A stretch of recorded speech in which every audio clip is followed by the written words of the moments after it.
তাছাড়া আমাদের নওগাঁর গর্ব, আমার প্রাণপ্রিয় ভাই, দেশ ও দেশের বাহিরে যুবকদের আইডল, লেখক, গবেষক, আমার এই প্রিয় ভাই শাইখ আব্দুল হাই মোহাম্মদ সাইফুল্লাহ ভাইয়ের এতক্ষণ মূল্যবান তাফসীর তিনি পেশ করলেন, তার মুখে মূল্যবান বয়ান শুনলেন।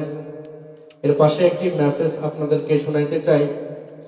এই যে আমাদের মিঠাপাড়া মাদ্রাসার কর্তৃক আয়োজিত এই তাফসীরুল কুরআন মাহফিল গত বছরও হয়েছিল, সুন্দরভাবে সমাপ্ত হয়েছে। আজকে ইনশাল্লাহ দীর্ঘ রাত পর্যন্ত আপনারা এই আয়োজন উপভোগ করলেন।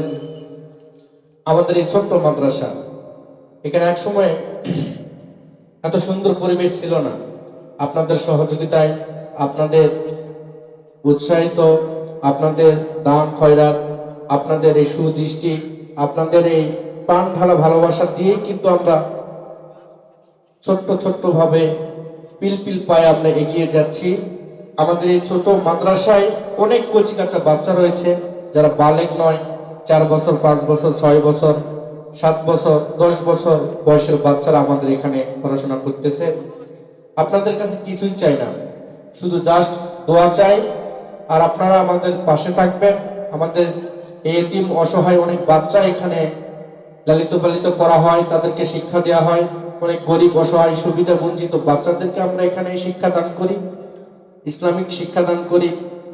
হেফজোর পাশাপাশি আমরা আরো একটা নতুন প্রকল্পে আমরা ধাপিত হয়েছি। আমাদের এই যে ডান পাশে যে আমাদের যে স্থানটা দেখতেছেন, এখানে আমরা নতুন একটা প্লে থেকে শুরু করে পঞ্চম শ্রেণী পর্যন্ত গরিব, অসহায় অনেক বাচ্চারা, ভালো ফ্যামিলির বাচ্চারা অনেক কিন্ডারগার্টেন, বিভিন্ন প্রতিষ্ঠানগুলোতে আপনারা আপনাদের পারিবারিকভাবে পড়াশোনা করান।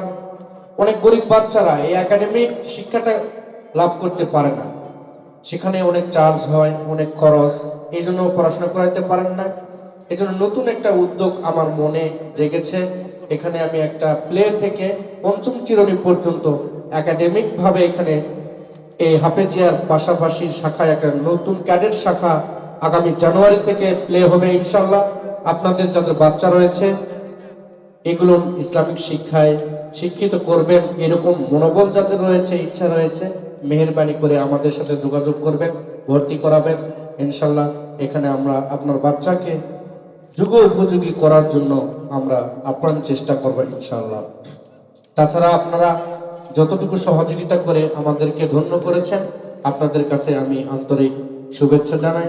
তাছাড়া মঞ্চে দেখতেছেন আমার প্রাণপ্রিয়, আমার শ্রদ্ধেয়, সম্মানিত অনেক ব্যক্তিবর্গ এখানে আমার পার্শ্বে তারা উপবিষ্ট রয়েছেন। তারা আমাদেরকে উৎসাহিত করে বিধায় আজকের এই মহতি এই বিগ আয়োজন কিন্তু আমরা করতে পেরেছি। তাদের উৎসাহিত না থাকলে কিন্তু এটা আমি পারতাম না। এতটুকু কথা আপনাদের মাঝে রেখে আমার এই আলোচনা সমাপ্ত করলাম। ওয়াকিরি দাওয়ানা আলহামদুলিল্লাহি রাব্বিল আলামিন।